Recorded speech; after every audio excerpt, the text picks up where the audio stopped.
பள்ளிக்கூடத்தில் ஆசிரியர்கள் இதை சொல்லிக் கொடுக்கணும். அதை புரிஞ்சு அட்டென்ஷனாக கேட்கணும் குழந்தைகள். வீட்டுக்கு வந்து தரோவாக படிக்கணும், அதை எழுதி பார்க்கணும். டெஸ்ட் ரிசல்ட் வந்த உடனே, ஆன்சர் பேப்பரை வந்த உடனே எங்கெங்கெல்லாம் மிஸ்டேக்குன்னு பார்க்கணும். அந்த மிஸ்டேக்கை நிவர்த்தி செய்ய எழுதணும், படிக்கணும் படிக்கணும் படிக்கணும் படிக்கணும். இதுதான் தரோ.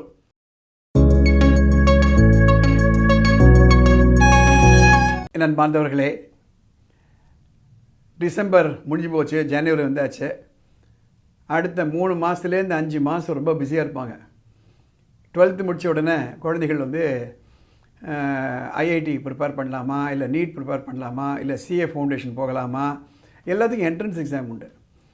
சில தனியார் கல்லூரிகள் அவங்களுக்காக தனி என்ட்ரன்ஸ் எக்ஸாம் வைக்கிறாங்க. இந்த என்ட்ரன்ஸ் எக்ஸாம் கிராக் பண்ணுறதுக்காக பெற்றோர்கள் லட்சக்கணக்கில் செலவு பண்ண தயாராக இருக்காங்க. ஆனால் லட்சக்கணக்கில் செலவு பண்ணத்தினாலே சீட் கிடச்சிருமா, பெரிய கேள்விக்குறி. 8 எழுத்துக்களான ஒரு வார்த்தை, அந்த வார்த்தையை நம்ம புரிஞ்சிட்டோம்னா நீட் எக்ஸாமாக இருக்கட்டும், ஐஐடியாக இருக்கட்டும், சிஏ ஃபவுண்டேஷன் இருக்கட்டும், ஈஸியாக நம்ம கிராக் பண்ணிடலாம். அந்த 8 எழுத்துக்களான வார்த்தை என்ன அப்படின்னா, மேலே போட்டுருங்க பாருங்கள், தரோ. தரோ. இந்த தரோன்றது மீனிங் என்னன்னு பார்த்தீங்களா, டிக்ஷனரியில் thorough means doing something with great care, completeness and attention to every detail, leaving nothing out. தரோவாக படிக்கணும். இது எப்போதுலேருந்து ஆரம்பிக்கணும்னா, இது ஒரு வாழ்க்கை முறையாகவே வரணும், இது ஹேபிட்டாக வரணும். சம்வேர் அரவுண்ட் 5th ஆரம்பிச்சிடும். எது படித்தாலும் தரோ. அதுதான் பெரியவங்க சொன்னாங்க, செய்வனை திருந்த செய். எந்த ஒரு சந்தேகமே இருக்கக்கூடாது. அது அப்போ எப்படி செய்யணும் அப்படின்னா, பள்ளிக்கூடத்தில் ஆசிரியர்கள் இதை சொல்லிக் கொடுக்கணும். அதை புரிஞ்சு அட்டென்ஷனாக கேட்கணும் குழந்தைகள். வீட்டுக்கு வந்து தரோவாக படிக்கணும், அதை எழுதி பார்க்கணும். டெஸ்ட் ரிசல்ட் வந்த உடனே, ஆன்சர் பேப்பரை வந்த உடனே எங்கெங்கெல்லாம் மிஸ்டேக்குன்னு பார்க்கணும். அந்த மிஸ்டேக்கை நிவர்த்தி செய்ய எழுதணும், படிக்கணும் படிக்கணும் படிக்கணும் படிக்கணும். இதுதான் தரோ.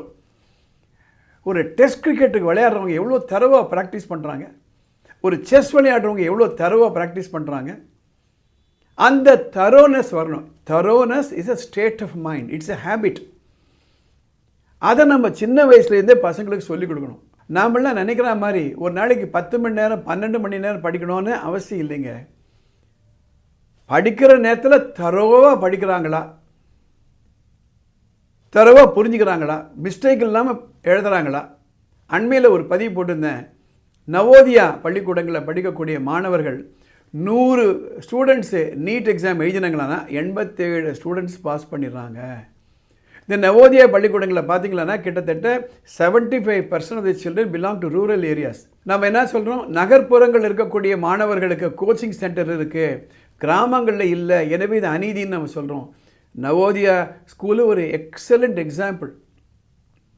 கிராமப்புறத்து மாணவர்கள் கிராக் பண்ணுறாங்க. என்ன உறைவிட பள்ளி, தரோவாக சொல்லிக் கொடுக்குறாங்க, எந்த ஒரு டிஸ்ட்ராக்ஷனும் கிடையாது. இந்த சிச்சுவேஷனை நீங்கள் வீட்டில் கொண்டு வரலாம். கொண்டு வந்தீங்களான்னா எந்த நீட் எக்ஸாமோ எந்த ஜேஇ எக்ஸாமோ நம்மளை பயமுறுத்தாது. இந்த சிம்பிள் பிரின்சிபிள் நீங்கள் புரிஞ்சுக்கோங்க.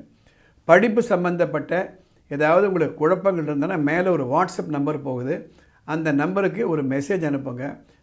வாய்ஸ் மெசேஜோ டெக்ஸ்ட் மெசேஜோ எங்கள் அடுத்த எபிசோடில் நாங்கள் கவர் பண்ணுறோம். இந்த செய்தி, இந்த தகவல், இந்த பதிவு உங்களுடைய மற்ற நண்பர்களுக்கு பயனுள்ளதாக இருக்கும் நீ ஃபீல் பண்ணிங்களான்னா இதை ஷேர் பண்ணுங்கள், இந்த சேனல் சப்ஸ்கிரைப் பண்ணுங்கள். அடுத்த எபிசோடில் பார்க்கலாம்.